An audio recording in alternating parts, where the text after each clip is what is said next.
नमस्कार, मैं रवीश कुमार। न्यूज़ चैनलों और मदारी के खेल में एक अंतर होता है। आपको पता होता है कि मदारी खेल ही दिखाएगा, लेकिन न्यूज़ चैनल वाले खेल करेंगे ये पता नहीं होता।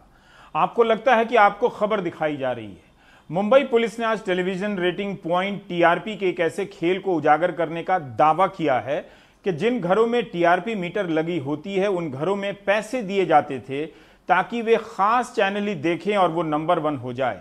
जिन चैनलों पर ऐसा करने के आरोप लगे हैं उन्होंने इसका खंडन किया है। जाहिर है पुलिस को इसे कम समय में अदालत तक भी साबित करना होगा। मुंबई पुलिस ने कहा है कि टीआरपी रेटिंग की एजेंसी बार्क ने हंसा कंपनी को मुंबई में 2000 बैरोमीटर लगाने का काम दिया था, जिससे टीआरपी रेटिंग नापी जाती है। हंसा के कुछ पूर्व अधिकारी कर्मचारी किसी चैनल से पैसा लेकर सौदा कर लिए। दर्शक वही चैनल देखने लगे और वही चैनल रेटिंग में ऊपर आने लगा। उन हाउस होल्ड्स को जिनका डेटा दिया जा रहा था, पैसा देकर टीआरपी को मैनिपुलेट करने का कार्य किया जा रहा था। जो मैनिपुलेटेड हाउस होल्ड्स थे, जो डेटा मैनिपुलेट किया जा रहा था, उन हाउस होल्ड्स को बोला जाता था कि आप किसी विशेष चैनल को ऑन रखिएगा, आप देखें या ना देखें, लेकिन ये चैनल ऑन रहना चाहिए। बीएआरसी ने जो अपनी एनालिटिकल रिपोर्ट सबमिट की है उसमें जो नाम सामने आया है वो है रिपब्लिक टेलीविजन का, जिसमें के सस्पिशन ट्रेंड्स टीआरपी के देखे गए। हमने ऐसे कस्टमर्स जिनको अप्रोच किया गया था, मैनिपुलेट किया गया था, जब उनको बुला के उनसे पूछताछ करी तो उन्होंने एडमिट किया कि उनको पैसा दिया गया था ये विशेष चैनल को ऑपरेट करने के लिए। ऐसे कुछ व्यक्तियों को लाके उनके बयान नोट किए गए हैं, उन्होंने कंफर्म किया है। 2 तो छोटे चैनल थे, एक तो फक्त मराठी और दूसरा बॉक्स सिनेमा। बीएआरसी ने जो अपनी एनालिटिकल रिपोर्ट सबमिट की है उसमें जो नाम सामने आया है वो है रिपब्लिक टेलीविजन का, जिसमें के सस्पिशन ट्रेंड्स टीआरपी के देखे गए। हमने ऐसे कस्टमर्स जिनको अप्रोच किया गया था, मैनिपुलेट किया गया था, जब उनको बुला के उनसे पूछताछ करी तो उन्होंने एडमिट किया कि उनको पैसा दिया गया था ये विशेष चैनल को ऑपरेट करने के लिए। ऐसे कुछ व्यक्तियों को लाके उनके बयान नोट किए गए हैं, उन्होंने कंफर्म किया है और इसमें आगे की कार्रवाई की जा रही है। जो हमारे आरोपी 3 चैनल हैं, उन चैनल्स का कोई भी व्यक्ति जो इन्वॉल्व होगा, कितना ही ऊंचा हो, चाहे वो प्रमोटर हो, चाहे डायरेक्टर हो, चाहे मैनेजिंग डायरेक्टर हो, चाहे एम्प्लॉय हो, चैनल में ऊंची पद पर हो, नीचे पद पर हो, जो भी व्यक्ति इसमें इन्वॉल्व है उसको छोड़ा नहीं जाएगा।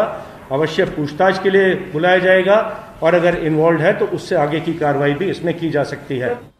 और मुंबई पुलिस ने जब प्रेस कॉन्फ्रेंस की और रिपब्लिक चैनल का नाम लिया, तब रिपब्लिक चैनल ने एक बयान जारी किया और कहा कि बार्क ने जो रिपोर्ट सौंपी है, अपनी किसी भी रिपोर्ट में रिपब्लिक टीवी का नाम नहीं लिया है। जिन किसी ने भी रिपब्लिक टीवी का नाम लिया है उनके खिलाफ मानहानि की कार्रवाई करेंगे। पुलिस ने तो यह भी कहा है कि फर्जी टीआरपी से मिले विज्ञापन का पैसा अपराध का पैसा माना जाएगा। चैनल के बैंक अकाउंट की जांच हो रही है। टीआरपी को लेकर कई सवाल पहले से उठते रहे हैं। मान लीजिए मुंबई में 2000 टीआरपी मीटर हैं, वहां राजनीतिक दबाव से केबल टीवी से 9 बजे प्राइम टाइम गायब कर दिया जाए तो उसका हिसाब किस खाते में होगा? या आवाज गायब हो जाएगी या वीडियो गायब हो जाएगा तो क्या होगा? यह खेल केबल से होता है, टीआरपी से अलग खेल होता है और कंटेंट का खेल अलग होता है। खतरनाक तब और हो जाता है जब सब मिलकर एक महाखेल बन जाता है। रवि, सच पूछिए तो मुझे लगता है कि हमें यह नहीं देखना चाहिए कि टीआरपी किसको मिल रहा है, हमें यह देखना चाहिए कि टीआरपी किसको नहीं मिल रहा है और क्यों नहीं मिल रहा है। क्यों है कि कैसे कुछ चैनल या ऐसे कुछ शो है, जैसे कि आपका प्राइम टाइम जो YouTube पे जाता है तो उसके 8-10 लाख व्यू आते हैं, लेकिन जब टीआरपी का खेल आता है, टीवी पर आता है, वो नहीं दिखते। क्योंकि आप देखिए एक चीज, इंग्लिश न्यूज जो है उसको मैनिपुलेट करना बहुत आसान है, क्योंकि हमारे देश में लगभग 40 से 44 हजार बॉक्स हैं जो पीपल मीटर हैं जिससे रेटिंग नापा जाता है। हर बॉक्स पे लगभग 21,000 लोग बैठे हुए हैं। औसतन 21,000 लोगों का रेटिंग एक बॉक्स से निकाल के आता है और उसको पूरे यूनिवर्स यानी कि लगभग 84 करोड़ लोगों के लिए बताया जाता है कि इतने लोग देख रहे हैं। अगर आप अंग्रेजी न्यूज देखें तो सिर्फ 1% बॉक्स उसमें ऑन होते हैं। लगभग 440-450 बॉक्स ऑन होते हैं उसमें। हर रोज औसतन 8 से 9 मिनट अंग्रेजी न्यूज देखा जाता है। और अगर 8 से 9 मिनट अंग्रेजी न्यूज देखा जा रहा है, आप किसी भी 4 बॉक्स पे बोलिए कि आप 4 घंटे देखिए, तो आप सोच सकते हैं कि कितना फर्क पड़ेगा पूरे रेटिंग में इस चैनल का। लेकिन हम जानते हैं कि जिस चैनल पर जो एंटरटेनमेंट दिखाया जा रहा है, और एंटरटेनमेंट सेंसेशनल चीज, सनसनीखेज चीजें दिखाई जाती है, वो लोग ज्यादा देखेंगे, है ना।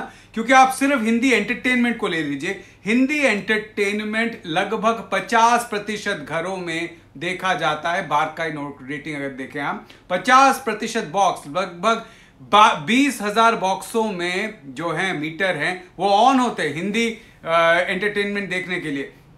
और लगभग 4 घंटे औसतन हर रोज हिंदी एंटरटेनमेंट चैनल देखा जाता है। उसके तुलना में अगर आप हिंदी न्यूज देखें तो वो वही 15 मिनट के आसपास है। लेकिन हिंदी न्यूज का साइज कितने लोग देखते हैं? लगभग 18 से 20% लोग हिंदी न्यूज देखते हैं जिनके घर में पीपल मीटर है। तो वहां पर आपको मैनिपुलेट करना बहुत मुश्किल होता है, क्योंकि 7-8 हजार ऐसे हैं बॉक्सेस जो ऑन होते हैं। इंपॉर्टेंट चीज ये है कि अगर मैं किसी का रेटिंग रोकना चाहता हूं, वो ज्यादा इंपॉर्टेंट है। क्योंकि अगर मुझे रवीश कुमार का रेटिंग बंद करना है तो मुझे क्या करना पड़ेगा? मुझे एक पूरे केबल नेटवर्क पे रवीश कुमार को बंद कर देना है। मुझे कहीं पर रवीश कुमार का जो चैनल है 9 बजे, उसका मुझे ऑडियो खराब करना है। तो जहां पर भी मीटर लगा हो, वो अगर रवीश कुमार को उस वक्त देख भी रहा हो, लेकिन वो देख नहीं पाएगा। अगर उसको रवीश कुमार को ठीक से देखना है तो उसको ऑडियो नहीं मिलेगा। तो थोड़ी देर वो कोशिश कर लेगा, बोलेगा 2 मिनट देख लेता हूं कि ऑडियो आ रहा है नहीं, उसके बाद वो छोड़ देगा। तो ये खेल है। जहां तक टीवी मीटर को मैनिपुलेट करने का खेल है, ये नया नहीं है, बहुत सालों से चला आ रहा है। और आप जानते हैं एनडीटीवी ने एक केस भी किया था न्यूयॉर्क में, जहां पे वो ज्यूरिसडिक्शन अल्टीमेटली नहीं आया। लेकिन ये पुराना खेल है। आज बहुत लोग मीडिया में उछल रहे हैं, कह रहे हैं कि अरे ये तो साफ हो गया। जब एनडीटीवी ने ये सवाल उठाया था और बाकी मीडिया चैनलों को फायदा मिल रहा था इस खेल से, तब वो चुप थे। हाल ही में सुदर्शन टीवी को लेकर हुई बहस में सुप्रीम कोर्ट ने कहा था कि इन चैनलों के कमाई का मॉडल देखना चाहिए। कहीं ऐसा तो नहीं कि किसी एक कंपनी को ज्यादा विज्ञापन मिल रहे हैं और किसी को कम। गोदी मीडिया का गोरख धंधा काफी गहरा है। एक दिन पहले केंद्रीय सूचना प्रसारण मंत्री प्रकाश जावड़ेकर ने टीआरपी की बात की थी और हमारा फोकस इसी पर है। सरकार पर सवाल उठने लगे तो मंत्री जी ने टीआरपी पर दोष डाल दिया। पहले पीत पत्रकारिता ऐसा एक शब्द होता था, फिर पेड न्यूज होता था, फिर फेक न्यूज होता था, अब टीआरपी पत्रकारिता हो गई है। कि टीआरपी के चक्कर में भले भले आ जा रहे और टीआरपी को शरण है।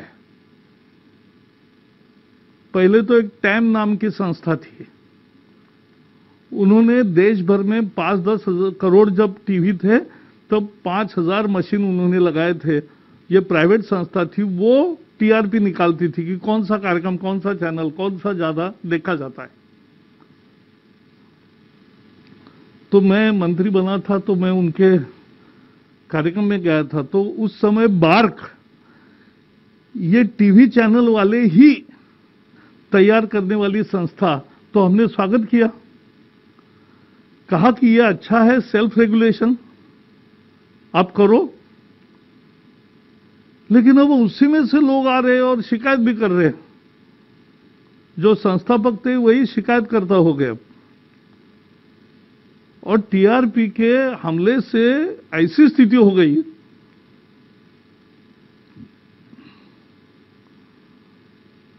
कि पिछले 2 सप्ताह का या 2 महीने का भी आप जरा याद करो कैसे रिपोर्टिंग आया है, तो भी हमें समझेगा कि कहां तक पहुंच गई है ये टीआरपी का अनावश्यक बोझ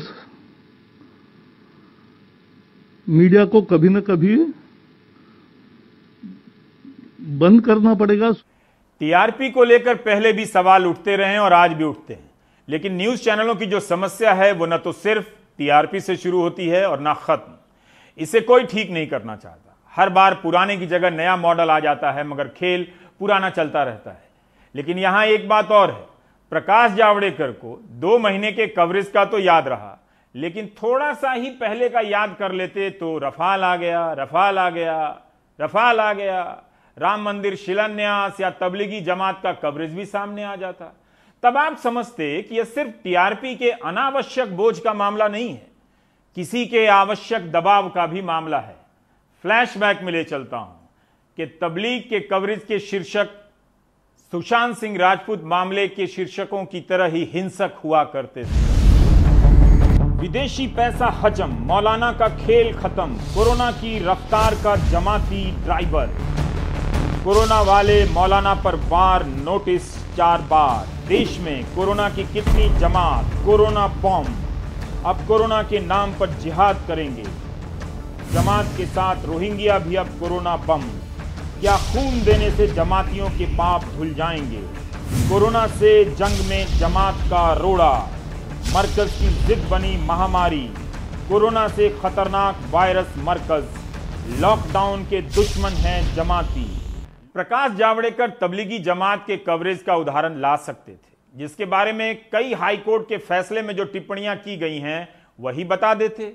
21 अगस्त 2020 को जस्टिस टीवी नलवाड़े और जस्टिस एमजी सेविलकर की बेंच ने बॉम्बे हाई कोर्ट में तबलीग के मामले में सुनवाई करते हुए कहा था कि दिल्ली में मरकज के कार्यक्रम में जो विदेशी नागरिक आए थे उनके खिलाफ प्रिंट और इलेक्ट्रॉनिक मीडिया में बड़ा प्रोपेगेंडा चला और यह छवि बनाने का प्रयास किया गया कि ये विदेशी भारत में कोविड-19 के प्रसार के लिए जिम्मेदार हैं। जहां कहीं भी महामारी या आपदा आती है, राजनीतिक सरकार बलि का बकरा ढूंढती है।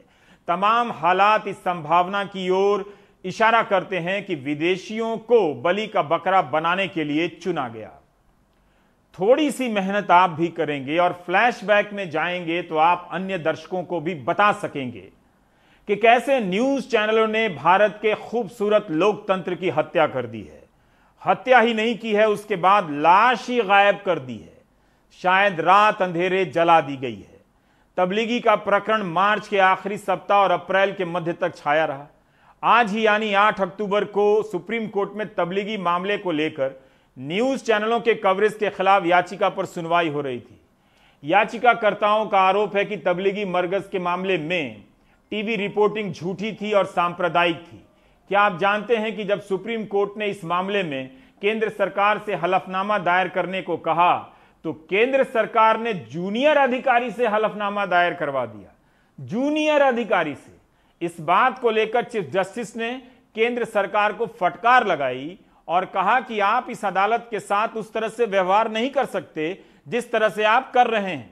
चीफ जस्टिस ने कहा कि हलफनामे में कुछ टीवी चैनलों पर याचिकाकर्ताओं द्वारा लगाए गए आरोपों पर कोई प्रतिक्रिया नहीं दी गई है, जो नफरत फैला रहे हैं। यह बेहद जरूरी बात है। कोर्ट ने कहा कि हलफनामे में कहा गया है कि याचिकाकर्ता ने खराब रिपोर्टिंग के कोई उदाहरण नहीं दिखाए। आप याचिकाकर्ता से सहमत नहीं हो सकते हैं, लेकिन आप कैसे कह सकते हैं कि खराब रिपोर्टिंग की कोई मिसाल नहीं है? कोर्ट ने केंद्र सरकार से कहा कि नया हलफनामा 2 हफ्ते के भीतर दायर करें और उसमें गोलमोल बातें ना हो। क्या तबलीगी मरकज का कवरेज भी टीआरपी के अनावश्यक बोझ के तहत हुआ या फिर किसी का आवश्यक दबाव था?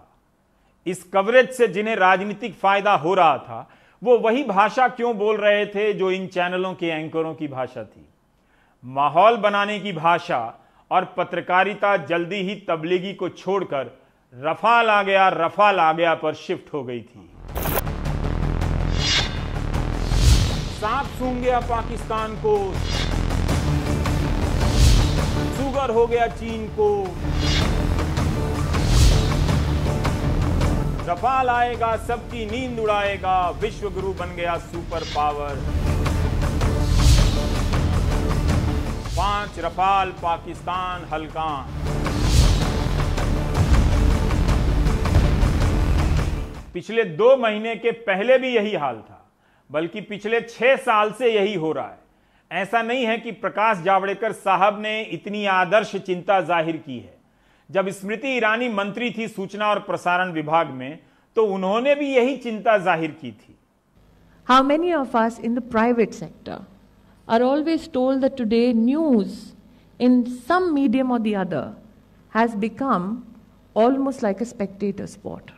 When we began the broadcasting journey in our country, how many of us envisaged that one day a time will come in India where headlines will compete with hashtags? How many of us had envisaged that every line that you write in a newspaper will be challenged through social media? And how many of us had envisaged that a journalist who works in the broadcasting sphere does have a template of ethics and conduct rules that they need to abide by, but others don't play by the same rules? इसलिए गोदी media में जो कुछ भी घटा है या घट रहा है वो सिर्फ पिछले 2 महीने का हिस्सा नहीं है, वो पिछले 6 साल का हिस्सा है। केवल टीआरपी का मामला तब था जब रेटिंग के लिए रिपोर्टर स्वर्ग की सीढ़ी खोजा करते थे और भूतहा किलों में रात को टॉर्च लेकर भूत खोजते थे। रिया चक्रवर्ती के साथ जो हुआ उससे चैनलों ने बता दिया कि वे जिसे भी चाहेंगे मिलकर निशाना बना सकते हैं, जेल भिजवा सकते हैं। महीने भर की बहसबाजी के बाद बॉम्बे हाई कोर्ट ने जो कहा है, कम से कम उसे ही 4 घंटा ये चैनल वाले पढ़ देते तो दर्शकों को पता चल जाता कि उनके साथ क्या हुआ है। बॉम्बे हाई कोर्ट ने रिया चक्रवर्ती को जमानत देते हुए नारकोटिक्स ब्यूरो को जो फटकार लगाई है उससे साफ है कि इस गेम में सरकार की जांच एजेंसियां भी शामिल हैं। इसलिए यह सिर्फ टीआरपी का मामला नहीं है। बॉम्बे हाई कोर्ट ने कहा कि वह ड्रग डीलर्स का हिस्सा नहीं है। उसने कथित रूप से जो ड्रग्स लिया था उसे बेचने के लिए किसी और को नहीं दिया, ना पैसा कमाया। किसी को पैसा देने का मतलब यह नहीं कि वह इस अवैध व्यापार को बढ़ावा दे रहा है या दे रही है। फाइनेंस का मतलब हुआ कि वह किसी गतिविधि को जारी रखने के लिए पैसा उपलब्ध करा रही है। मौजूदा केस में सुशांत सिंह राजपूत के खिलाफ कोई आपराधिक मामला नहीं था, उसे गिरफ्तारी की आशंका नहीं थी और वह अपने घर में रह रहा था, इसलिए गिरफ्तारी की आशंका नहीं थी। रिया के खिलाफ 27A की धारा लगाना ठीक नहीं। एनसीबी ने जो धारा 27A लगाई है उसके अनुसार अगर कोई व्यक्ति किसी दोस्त या रिश्तेदार को ऐसे उपभोग के लिए पैसे देता है तो जिसने ड्रग का उपभोग किया है उसे 1 साल की सजा मिलेगी और जिसने खरीदने के लिए पैसे दिए उससे 20 साल। यह काफी असंतुलित और अतार्किक भी है। इस बात की बहस नहीं हुई कि रिया ड्रग्स किसके लिए खरीद रही थी और ड्रग्स कौन ले रहा था, सुशांत सिंह राजपूत। खैर, रिया के मामले में कोई सबूत नहीं है और 1 महीने से जांच और जांच के नाम पर कवरेज का तमाशा चल रहा है। टीआरपी, जांच एजेंसी, राजनीतिक दल, आईटी सेल, फेक अकाउंट और फिर सोशल मीडिया पर हैशटैग के जरिए माहौल का निर्माण और फिर इसे हवा देने का काम करते हैं न्यूज चैनल के एंकर। जब हवा नहीं होती है तब वे कूद कूद कर हवा भरने लगते हैं। एक पूरा कॉम्प्लेक्स बन गया है। इस खेल में दर्शक सिर्फ एक छोटा सा प्यादा है, बादशाह कोई और है। अब यहां से समझिए, जुलाई 2019 की खबर। स्वीडन की कंपनी और एक डेटा का विश्लेषण करने वाली कंपनी हाइपर ऑडिटर ने इंस्टाग्राम पर 82 देशों के 1,84,00,000 मीडिया इन्फ्लुएंसर खातों का विश्लेषण किया था। वो लोग जिनसे आपको प्रभावित किया जाता है ताकि आप किसी कंपनी का उत्पाद खरीद सकें। पाया गया कि अमेरिका, ब्राजील और भारत में इनके 9 करोड़ से अधिक फेक फॉलोवर हैं, फर्जी। भारत में 1,60,00,000 फेक अकाउंट हैं जो फॉलोवर नजर आते हैं, जो लाइक और कमेंट करते हैं। आपको लगता है कि आप एक असली व्यक्ति को देख रहे हैं जबकि वो असली नहीं होता। न्यूज चैनलों के डिबेट शो का आइडिया भी ट्विटर से आता है, इसी माहौल से, जहां फर्जी और असली तरीके से माहौल बनाया जाता है। आप रिसर्च से स्थापित कर सकते हैं कि सुबह की ट्वीट या ट्रेंड का शाम की डिबेट से संबंध है। हम तो सीमित संसाधन में काम करते हैं तो त्रुटियां हो सकती हैं, त्रुटियां। इस कारण से हम वेबसाइट का नाम नहीं दे रहे, मगर कुछ न्यूज वेबसाइट पर सुशांत सिंह राजपूत की स्टोरी की गिनती बताती है कि सोशल मीडिया के प्लेटफॉर्म और चैनलों पर बन रहे माहौल में कितनी समानता है। न्यूज वेबसाइट ए पर सुशांत सिंह मामले में लगभग 1300 आर्टिकल छपे हैं और हर दिन 11 आर्टिकल छपे हैं। वेबसाइट बी पर 116 दिनों में 800 लेख छपे हैं, हर दिन 7 लेख। वेबसाइट सी पर 116 दिनों में 700 लेख छपे हैं। हर दिन 6 आर्टिकल छप रहे थे। सोचिए, एक एक वेबसाइट पर। सिर्फ 3 वेबसाइट पर 116 दिनों में कुल मिलाकर 2800 के करीब खबरें और आर्टिकल छपी हैं, यानी हर दिन 24 आइटम। इस तरह से न जाने कितनी वेबसाइट होंगी, अखबार होंगे, चैनल होंगे, और इन 116 दिनों में सुशांत सिंह राजपूत के मामले में लाखों की संख्या में कवरेज हुआ होगा। काश इनका 1% किसानों और बेरोजगार छात्रों को मिल गया होता। इसलिए इसे सिर्फ टीआरपी तक सीमित न रखिए। धीरज रखेंगे तो आगे और पता चलेगा। मैसेडोनिया का वेलिस 50,000 की आबादी वाला शहर है। यहां के नौजवानों ने 2016 के अमेरिकी चुनाव में फर्जी न्यूज वेबसाइट खोलकर खूब पैसे कमाए। इन्हें पैसे दिए गए कि ट्रंप के समर्थन में माहौल बनाइए। फेक न्यूज के इतिहास में इसका खूब उदाहरण दिया जाता है। वेबसाइट के नाम ऐसे रखे गए जिससे सर्च करते ही ऊपर आ जाते और उनके नकली फॉलोअर बनाए गए। इनके जरिए ओबामा और हिलेरी क्लिंटन की छवि खराब की गई। झूठे बयान और झूठी खबरें छापी गईं। ऐसी झूठी खबरों के आधार पर अमेरिका के न्यूज चैनलों में बहस होने लगी। जिनका काम था झूठ का पर्दाफाश करना, वो झूठ चलाने लगे। ट्रंप की जीत में इनका बहुत बड़ा योगदान था। तो सूचना और प्रसारण मंत्री से एक गुजारिश है कि यह सिर्फ टीआरपी का अनावश्यक दबाव नहीं है, बल्कि किसी की राजनीति के लिए अति आवश्यक बोझ है, जिसे गोदी मीडिया खुशी खुशी उठाए फिर रहा है। इससे बनने वाले कॉम्प्लेक्स के जरिए विपक्ष को खत्म कर दिया गया, हत्या की गई विपक्ष की। कई साल गुजर जाने के बाद राहुल गांधी अब जाकर इस बात को जनता के बीच बोलने लगे। आप चेक कर सकते हैं कि कितनी जगहों पर राहुल की यह बात छपी है या दिखाई गई है। रिसर्च कीजिए। If the entire architecture of institutional architecture is captured, then to say the opposition is weak, that's not really a correct statement. Give me a free press. Give me institutions that are free, and the government will not last. I don't have that. I can take proof, clear-cut proof of, for example, the Rafael deal. I can bring it to you.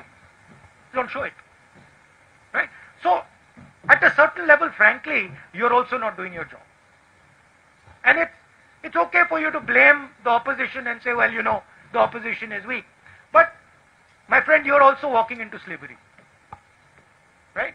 You're also walking into a place where you will become very uncomfortable. I'm fighting for it. You in your own way, I'm sure, are also fighting. 6 अक्टूबर को कई जगह यह खबर छपी है। हमारे सहयोगी सुनील सिंह ने भी रिपोर्ट फाइल की थी कि मुंबई पुलिस ने 80,000 फेक अकाउंट की पहचान की है, जो अलग अलग सोशल मीडिया प्लेटफॉर्म पर बनाए गए और इनके जरिए मुंबई पुलिस को टारगेट किया गया, ताकि सुशांत सिंह राजपूत की मौत की जांच के मामले में मुंबई पुलिस और महाराष्ट्र सरकार को बदनाम किया जा सके। जब 35 लाख बेरोजगारों ने अपनी नौकरी के लिए ट्विटर पर हैशटैग ट्रेंड चलाया, तो गोदी मीडिया ने ऐसे अनदेखा किया जैसे ये फेक अकाउंट हो। लेकिन जब फेक अकाउंट से हैशटैग ट्रेंड होता है तो मीडिया अपनी गोद में ले लेता है और 3 महीने तक इस स्टोरी को गोद से नहीं उतारता है। अब तेरा क्या होगा रिया, कब तक खैर मनाएगी रिया, भाई शोविक अंदर अब आएगा रिया का नंबर। ड्रग्स के खेल में गई रिया जेल में, इंडिया की मोस्ट वांटेड रिया तूने क्या किया, अब नशा उतारेगी एनसीबी, 4 हीरोइन एक सवाल, किस किसने लिया माल। नशेड़ियों को बचाने के लिए रिया के इंसाफ का अभियान, ड्रग्स, दुबई और deal, explosive exposé, drugs, drama और डेथ, सच की फिक्सिंग, इस तरह के शीर्षक लगाए गए। ये चला है न्यूज चैनलों पर। अब आप कोई भी साइट खोलिए, वहां सुशांत सिंह राजपूत और रिया चक्रवर्ती की खबर दिखेगी। लगेगा कि सारी दुनिया यही पढ़ रही है। आपके फोन के न्यूज फीड में बार बार इसी की खबर आएगी। नया एंगल होगा, नए तरीके की हेडलाइन होगी, लोग लगेगा कि हाँ सारी दुनिया पढ़ रही है। फिर आप न्यूज चैनल खोलेंगे तो वहां भी इस पर डिबेट चल रहा होगा, पब्लिक बात करे। इसलिए फर्जी और असली अकाउंट के जरिए सुशांत सिंह राजपूत की मौत के नाम पर कई तरह के ट्वीट किए गए। ये सारे ट्वीट कुछ ही शब्दों के आसपास होते थे। बंगाल का काला जादू, मर्डर, ड्रग्स रैकेट, बॉलीवुड में खान गैंग, परिवारवाद, हत्या, साजिश वगैरह वगैरह। शोएब दानियल की इस रिपोर्ट की काफी चर्चा है। यूनिवर्सिटी ऑफ मिशिगन के प्रोफेसर जोयोजीत पॉल और उनके साथ कुछ और लोगों ने 14 जून से लेकर 12 सितंबर के बीच सोशल मीडिया पर रिसर्च किया कि सुशांत सिंह राजपूत के मामले में बीजेपी हत्या की थ्योरी को बढ़ावा देने लगी, जो थ्योरी कई न्यूज चैनलों पर चल रही थी। ऐसा कैसे हो गया कि गोदी मीडिया के न्यूज चैनलों और बीजेपी के नेताओं की थ्योरी एक सी लगने लगी? कांग्रेस के 3037 नेताओं और बीजेपी के 3478 नेताओं ने ट्वीट किए इस मामले में, लेकिन बीजेपी ने 61,000 से अधिक ट्वीट किए और कांग्रेस ने आधे यानी 32,406 ट्वीट किए। 239 मीडिया घरानों ने 45,969 ट्वीट किए। 1930 पत्रकारों ने 41,056 ट्वीट किए माहौल बनाने के लिए। कुछ दिनों के बाद किरदार बदल जाते थे। पहले आदित्य ठाकरे को निशाना बनाया गया, फिर उद्धव ठाकरे को। हैशटैग उद्धव रिजाइन और CBI for SSR, hashtag shame on महा गवर्नमेंट, हैशटैग बेबी पेंगुइन चलाया गया। सुशांत सिंह राजपूत का कवरेज और हाथरस का कवरेज पैटर्न दोनों का एक ही है। केरल के पत्रकार सिद्दीक कंपन को गिरफ्तार कर लिया गया, UAPA लगा दिया गया। ऐसे वक्त में सरकार अपनी जांच एजेंसी पर आंख मूंदकर भरोसा कर लेती है, और जब तबलीग के मामले में उससे सवाल किया जाता है तो कहती है प्रेस की आज़ादी का सम्मान करते हैं। ये सिर्फ कार्टून नहीं है, हमारे समय के दस्तावेज हैं। सतीश आचार्य, मंजुल सहित कई कार्टूनिस्ट टीवी को दूर से देख रहे थे। उन्हें पता था कि अखबार और चैनलों के पन्ने पर उनके नजरिए की कोई जगह नहीं होगी, इसलिए कार्टून के कोने में दर्ज कर रहे थे कि न्यूज चैनल एक झूठी खबर के बहाने रिया चक्रवर्ती के साथ क्या बर्ताव कर रहे हैं। कई कार्टूनों में खंजर का इस्तेमाल हुआ है, धारदार चाकू का, जो सिर्फ रिया की पीठ पर ही नहीं, आप दर्शकों की पीठ पर भी भौंका गया। एक दिन आप याद करेंगे कि इस दौर में प्राइम टाइम देखा करते थे।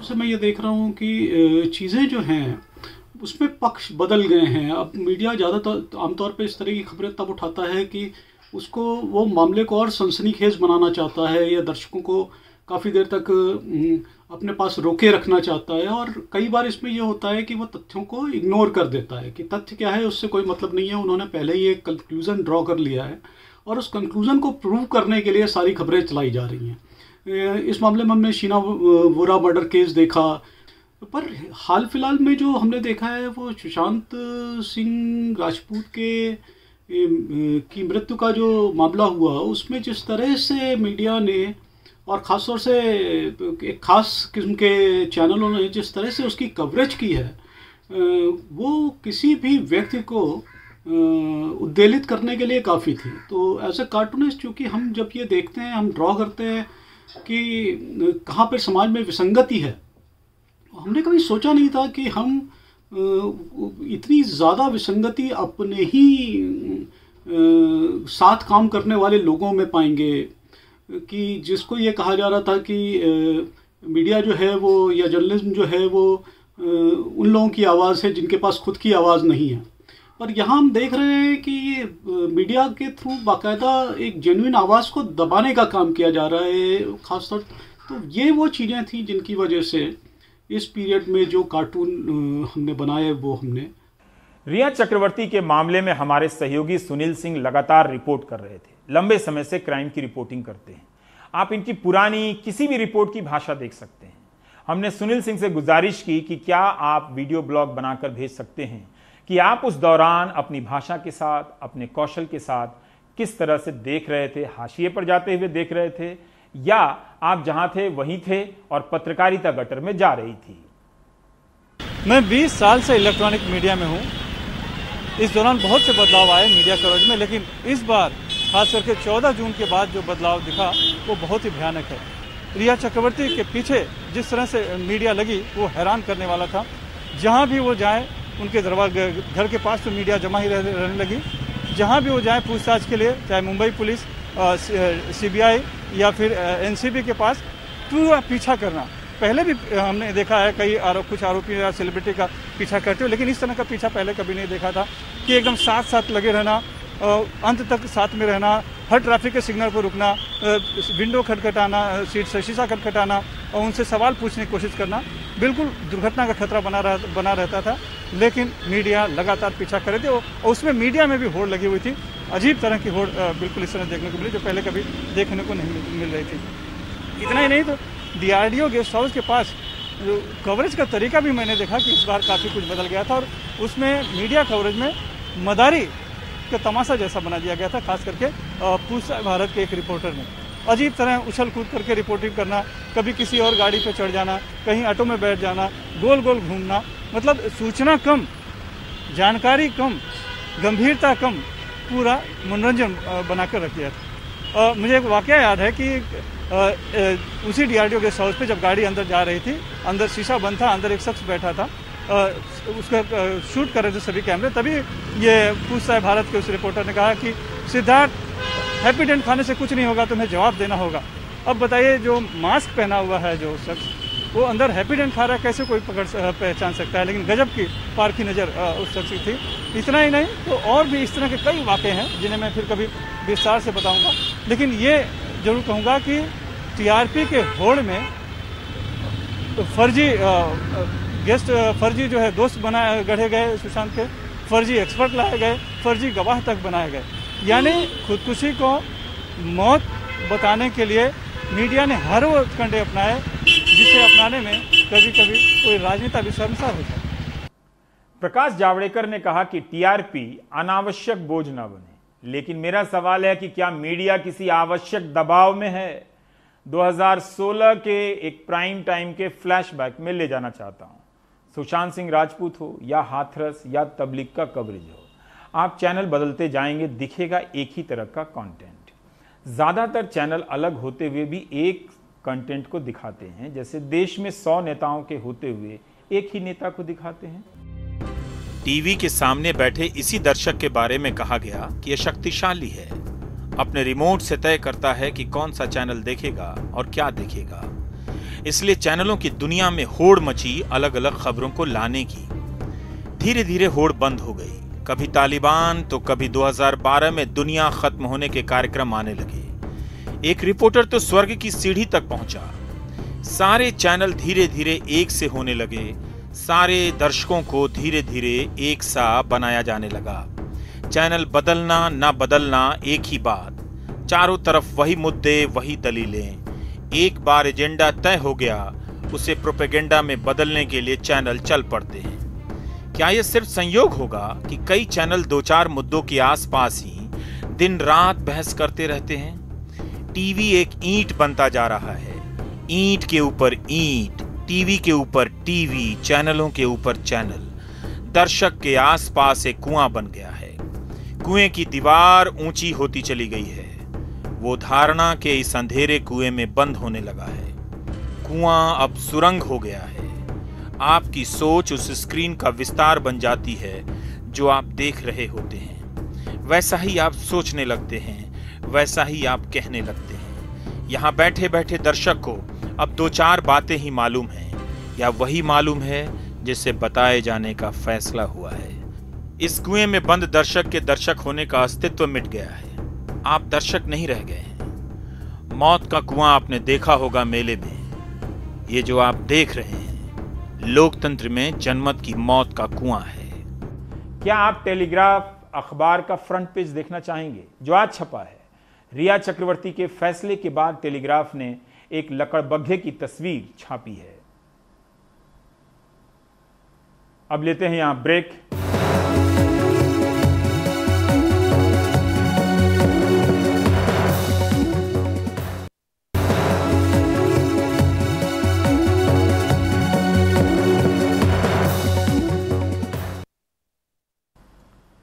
मुंबई में कोविड-19 से जितनी भी मौतें हुई हैं, उनमें से 85% वो लोग हैं जिनकी उम्र 50 साल से अधिक है। लेकिन इसी के बीच एक 56 साल के एक ऐसे नौजवान की कहानी भी है जिन्हें कई प्रकार की बीमारियां थीं और मल्टी ऑर्गन फेलियर भी था, लेकिन उन्होंने 1 हफ्ते के भीतर कोविड-19 को हरा दिया। मुंबई के बुजुर्गों पर कोविड खूब कहर ढा रहा है। कुल मौतों में करीब 85% मौतें 50 साल से ऊपर के मरीजों की हो रही हैं।